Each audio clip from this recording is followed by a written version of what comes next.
ആരോഗ്യത്തിന് വേണ്ടിയാണ് ഭക്ഷണം കഴിക്കേണ്ടത്, രുചിക്ക് വേണ്ടിയല്ല.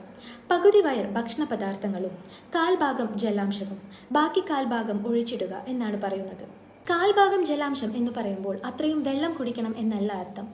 ഭക്ഷണ പദാർത്ഥങ്ങളിലെ ജലാംശവും ഉമിനീരും വയറ്റിൽ ഉൽപ്പാദിപ്പിക്കപ്പെടുന്ന ദ്രാവകങ്ങളും എല്ലാം കൂടി കാൽഭാഗം ജലാംശം എന്നാണ് ഉദ്ദേശിക്കുന്നത്. വിശപ്പ് മാറാൻ വേണ്ടിയാണ് ഭക്ഷണം കഴിക്കേണ്ടത്, വയറു നിറയ്ക്കാൻ വേണ്ടിയാവരുത്. ഇത് കണക്കിലെടുക്കാതെ അമിതമായി ഭക്ഷണം കഴിക്കുന്നവർ കാലക്രമേണ രോഗികളായി മാറുന്നു. കാരണം ദഹനേന്ദ്രിയത്തിന്റെ ശക്തിക്കനുസരിച്ചാണ് ദഹനപ്രക്രിയ നടത്തുന്നത്.